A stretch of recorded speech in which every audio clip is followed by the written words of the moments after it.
Hello students, you're most welcome on my channel Active Classes for Science and Maths. Today I am going to teach key facts of refractive index of the material.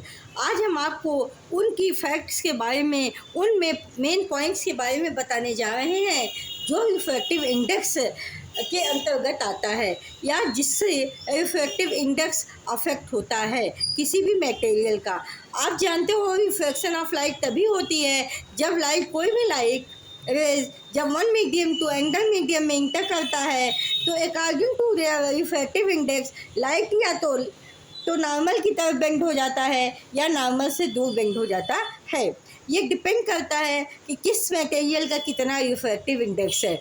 जितना कम refractive index होगा, कहने का ये मतलब जितना कम value होगी refractive index की, उतना ही लाइट फ्री होता है मूव करने के लिए, क्योंकि उस समय लाइट को रोकने के लिए कोई भी मीडियम, कोई भी रुकावट, कोई भी अवरोध उत्पन्न नहीं होता है। तो और जितनी वैल्यू रिफ्रैक्टिव इंडेक्स की बढ़ती जाती है उतना ही ज़्यादा मीडियम आपका क्या होता जाता है, उतना ही आपका मीडियम डेंसर होता जाता है। और डेंसर होने के कारण due to the being denser medium light rays bend towards the normal, light rays जो है नॉर्मल की तरफ बेंड हो जाती है। ऐसी कंडीशन में refractive angle of refraction angle are less हो जाता है then the angle I if the upper medium is air and second medium is glass. So चलिए चलते हैं, आपको हम की फैक्ट की तरफ लेकर चलते हैं कि फैक्ट्स ऑफ रिफ्रैक्टिव इंडेक्स क्या होता है।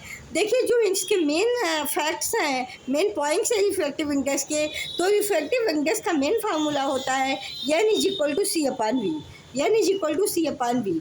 एन जो है रिफ्रैक्टिव इंडेक्स होता है और सी जो है वेलोसिटी ऑफ लाइट होती है, जहाँ पे सी की वैल्यू 3 × 10⁸ मीटर पर सेकंड होता है, और वी जो है वेलोसिटी ऑफ द मीडियम होता है, velocity of the light in medium होता है। सेकंड पॉइंट क्या है कैरेक्टरिस्टिक लाइट की, कि रिफ्रैक्टिव इंडेक्स के दौरान लाइट क्या है, बेंडिंग लाइट मुड़ता है।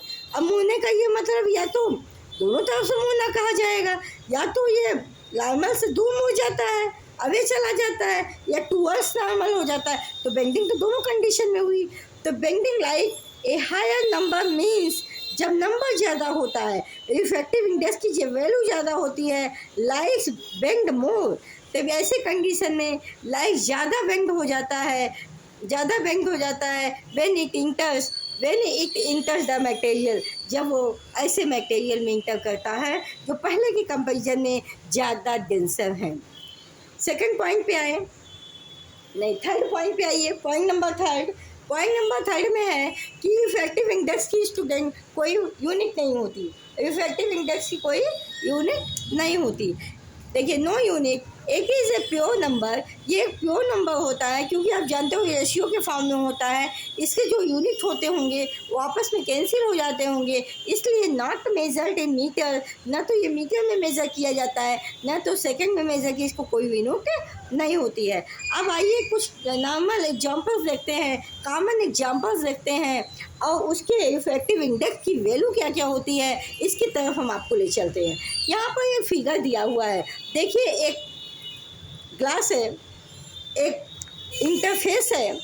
जब कोई light M1 mediums means air से आती है और सेकंड मीडियम M2 ग्लास की तरफ इंटर करती है, तो लाइट आने के बाद, इंसिडेंट होने के बाद ये नॉर्मल की तरफ झुक जाती है, नॉर्मल की तरफ मुड़ जाती है। ऐसी कंडीशन में क्यों ऐसा होता है, क्योंकि glass is more denser than the air and air is more air than the glass. So due to the refractive index, value of refractive index, आप देख सकते हैं एयर का रिफ्रैक्टिव इंडेक्स 1.003 है, जबकि ग्लास का 1.5 है। तो इसका रिफ्रैक्टिव इंडेक्स इसके कंपेरिजन में ज़्यादा होने के कारण जब लाइट इंटर करती है इसकी स्पीड डाउन हो जाती है, बहुत प्रॉब्लम से गुजरना पड़ता है लाइट को डेंसर मीडियम में, इसीलिए ये नॉर्मल की तरफ मुड़ जाती है। तो ये आपका फिगर था लाइट रिफ्रैक्शन का। अब आइए सम एग्जाम्पल्स हम देखते हैं क्या होता है। जैसे वैक्यूम का एग्जाम्पल लीजिए। जहाँ वैक्यूम होगा, जहाँ कोई अवरोध नहीं होगा, ना एयर होगा, ना वाटर होगा, ना ग्लास होगा, ना डायमंड होगा, उसका इफेक्टिव इंडेक्स 1.0 होता है। Light is at full speed. ऐसे में लाइट फुल स्पीड में चलती है, वहाँ पे इसकी स्पीड डाउन नहीं होती, आराम से इजली चलती है। अब जैसे आगे बढ़ेंगे, एयर में जाएंगे, तो इसका मीडियम जो होता है इफेक्टिव इंडेक्स, इसके कंपेरिजन में बढ़ जाता है। तो वैक्यूम के कंपेरिजन में एयर में लाइट जब जाती है तो एक अवरोध उत्पन्न करने के कारण यह नॉर्मल की तरफ बेंड हो जाती है। फिर एयर से वाटर में जब आप जाएंगे, एयर का इफेक्टिव इंडेक्स 1.003 होता है, जबकि वाटर का अबाउट 1.33 होता है। देखिए इससे ये ज़्यादा होगा। इससे कहने का मतलब इस मीडियम के कंपेरिजन में वाटर मीडियम क्या हो गया, ऐसा हो गया। फिर उसके बाद वाटर का कितना 1.33। इसके बाद ग्लास में आइए। ग्लास का होता है इफेक्टिव इंडेक्स 1.5। डायमंड का होता है अबाउट 2.24। जैसे जैसे आप नीचे की तरफ जा रहे हैं, इसका इफेक्टिव इंडेक्स बढ़ता जा रहा है। इफेक्टिव इंडेक्स बढ़ने के कारण ये है कि इसमें डेंसिटी बढ़ती जा रही है, डेंसर मीडियम होता जा रहा है। और जब कभी भी एयर मीडियम से डेंसर मीडियम में रेज इंटर करेगा, तो जाहिर सी बात है कि वो नॉर्मल की तरफ बेंड होगा। अगर यही मीडियम उल्टा हो जाए, ग्लास से वाटर हो जाए, ग्लास का कम है, देखिए ग्लास का ज़्यादा है और वाटर का कम है, तो ग्लास से वाटर में जब आएगा तो ये नॉर्मल से काफ़ी दूर चला जाएगा, तो ये नॉर्मल की तरह। तो उस कंडीशन में क्या होता है, angle of refraction, angle of incident के से क्या होता है, घटा होता है। ठीक, तो स्टूडेंट आज आपकी जो ये सारी चीज़ें थी, हमने की फैक्ट्स आपको इफेक्टिव इंडेक्स के बारे में बताया with formulas and with their units and with their examples with the figure. So ये क्लास आपको कैसी लगी? अगर आपको ये क्लास अच्छी लगती है तो इसको लाइक शेयर सब्सक्राइब करना मत भूलिएगा। आज के लिए इतना ही रखते हैं।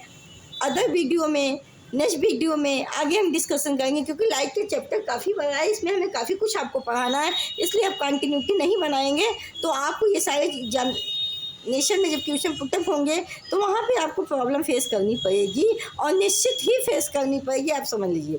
और आपको मैं भी बता दें, कुछ चीज़ों का इफेक्टिव इंडेक्स आपको याद रखना चाहिए, जैसे वैक्यूम का, एयर का, वाटर का, ग्लास का, डायमंड का। कुछ चीज़ों का आपको याद रखना चाहिए। कभी कभी ये वैल्यू पूछ भी लेता है, या वैल्यू आपको रखना भी पड़ जाता है इफेक्टिव इंडेक्स का।